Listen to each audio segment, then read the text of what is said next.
It's time to take 10 minutes for Torah with Rabbi Joel Finkelstein.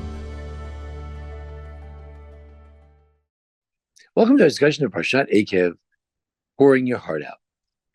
When we look at the Parsha this week, and we speak about prayer, to worship God with all of our hearts. We speak about, which is prayer. We speak about the benching, the Birkat Hamazon. We see the notion of pouring your heart out in relation to the particular thing that's going on at that time, to try to communicate with God about what's going on in your heart at that moment. Let's begin with the Rambam. We'll look at him at Meshech Chochmah and then Rabbi Soloveitchik. The Rambam says very clearly in the Tshuvot, in the responsum called the Pe'er Ador. He says as follows: Ki hatfilah avodah nechona. Prayer is a fitting service of God. L'chvod hakel yitbarach, in honor of the God, may he be blessed. V'tzarich lahazkir b'chol yom inyan hadiyom. Every day you need to get in touch with what's the issue of the day, what's on the front page of today's New York Times, or rather, more importantly, what's in the front of your heart today. Yom HaShabbat, and when Shabbat comes, the Yom Tov, or a holiday, tzarich liot sameach v'na'aloz ulohodot lakel. You need to be happy and to rejoice and to thank God. Through the God who gave rest to us and Shabbos and Moadim l'simcha, and holidays for joy. It can't be a day of calling out to God and things like that, yagon, agony. You should only say things that make you happy. But here the key point is what? That you every day, as you worship God, what does it mean to worship God? As it says in our parasha, to worship God with all of your heart. It says in the Shema, second paragraph, to worship with all your heart. The rabbis say, how can you, where's worship that's in your heart? There is a tefillah, that's prayer. Prayer is avoda, a worship that's in your heart. What does it mean to worship with your heart? What's on your heart? If it's Shabbos, then menucha should be on your heart. If it's Yom Tov, then you know what? Joy should be on your heart. Shabbos, rest. Yom Tov, joy. And what about today? What about on Tuesday? You know what should be on your heart? You might say, Rabbi Soloveitchik talks about the Shir Shel Yom, the daily psalm. Maybe what God created that day should be on your mind. But also, you know what's on your mind today? Whatever's on your mind that day. When we talk about pouring out our heart, the question is, what are you thinking about that day? What's on your heart? That's how you worship God. You bring to God what's on your heart. How do you have a relationship with your wife? Well, when you have a problem, you talk to her about it. When you're happy about something, you don't call your brother, your sister, your mother. You call her and you say, hey, honey, just made a killing on the market. I just did a great job on my sermon. I just did a great job. My boss said I did a terrific job. You share your highs and your lows. That's what it means to have a relationship. To worship God means to pour your heart out, to tell him what's on your heart today. If it's Shabbos, then there's nothing else on your heart. There shouldn't be troubles on your heart. You shouldn't be worrying about your job on Shabbos. On Shabbos, should be like as if all is done, all your work is done. Shabbos, we should be pouring out our heart about menucha, how we're so thankful that we have a time to rest. That's davening. Comes the Meshech Chochmah. I thank Rabbi Lichter for this source. And he says that same thing with benching. What do we mean that the Gemara in Brachos says that Yoshua instituted the second blessing, Moshe instituted the first blessing, Moses and David Shlomo instituted the third blessing, and then there's a fourth blessing that's for the destruction of the city of Beitar. What are we talking about? And why do we commemorate the destruction of Beitar, which is a terrible thing? Why do we commemorate that? And the fact that God didn't allow their bodies of the massacre to putrefy on the hill, that God did not allow the bodies to just sit there, but they were eventually buried. Why is that something we thank God for in benching?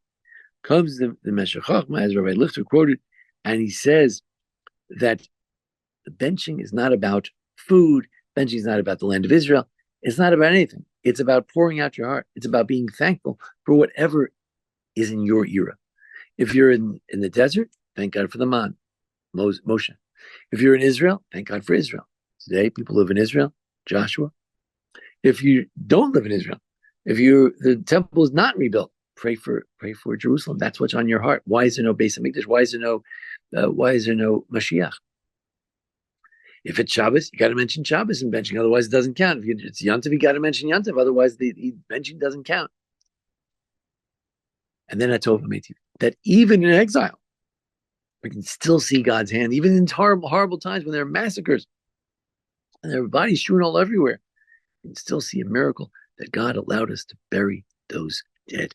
So whatever period of history you're in, pour your heart out for that. And I was talking to Rabbi Lister, I added an additional point that who hated, who made who hated lanu, that's why we say he was good, he is good, and he will be good. He was good in the days of Moshe, he's good in the days of Joshua, he was good in the days of David and Solomon, and he was good right now. Who made it, he is good right this minute. God is good to us as well. So that's Rambam, the Meshech Chochmah, Meir Simcha Binsk, and now Rabbi Soloveitchik. Soloveitchik quotes the Gemara in Brachos, Daf Mem and Aleph 40a. The Gemara quotes a pasuk in the Tehillim. It says, Baruch Hashem Yom Yom. We should thank God day by day. What does that mean? So the Gemara says, what do you mean? You only thank God in the day? What about at night? So he says, rather, every day give him back whatever his blessings are. If he bless you that day with good tomatoes in your garden, give him back that blessing. Bless him for the tomatoes. If you're eating an apple, thank him for the apple. If it's Shabbos, thank him for Shabbos. So Rashi says, well, for Shabbos, you got to talk about Shabbos, Yontif for Yontif. He said, so the Rabbi Soloveitchik says, also the Shir Zalavim, the song of the Levites every day was for that particular day. On Sunday, we want to thank God that God became king over the whole universe. On Monday, we want to thank him for whatever God created on the second day, third day, etc. And he truly became king on the sixth day, and on Shabbos he rested. Each day we give him the blessings of that day, literally in the days of creation. So we see from both Rabbi Soloveitchik, the Rambam, the Meshech Chochmah, we see from all these great sages that you got to pour your heart out. You got to share the theme of the day. You got to be with it. What does it mean with it? With it is not wearing the latest styles.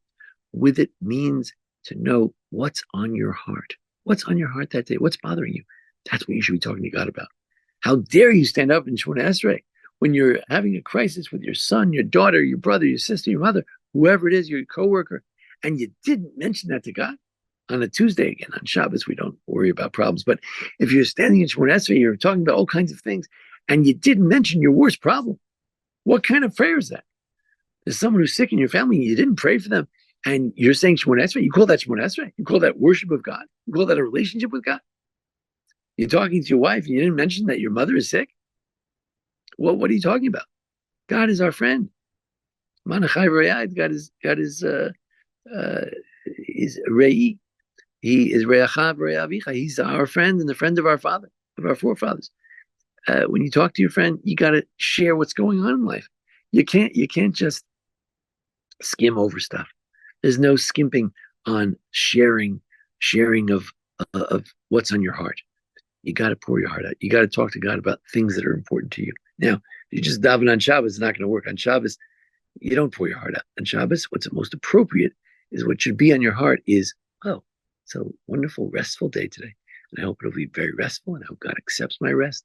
That's all you can pray for on Shabbos. A lot of people made exceptions, and we pray for the sick, and we throw in a prayer for the sick, and we throw in a prayer for the community and for Israel and everything else.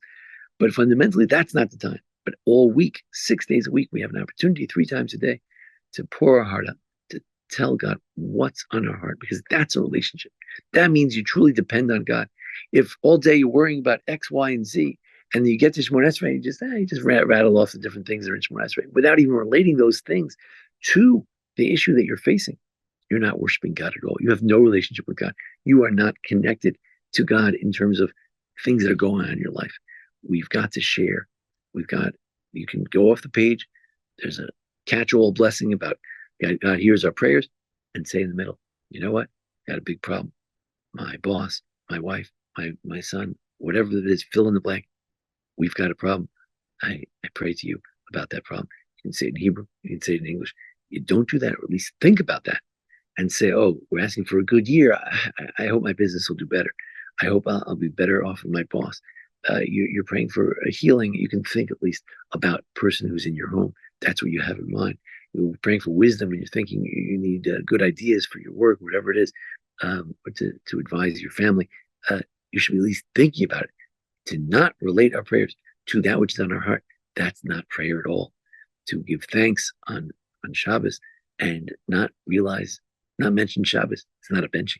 It's to bench, to have a meal that's supposed to be a Yom Tov meal, and you don't bench, and you don't mention Yalv Yov, you don't mention the Yom Tov. What kind of meal is that? You haven't identified the meal. You haven't shared the thanks for the joy of the day. You're not in touch with your Thanksgiving that day. So benching, we have to be in touch with our Thanksgiving. Davening, we have to be in touch with what's on our heart, and that makes true prayer and true Thanksgiving.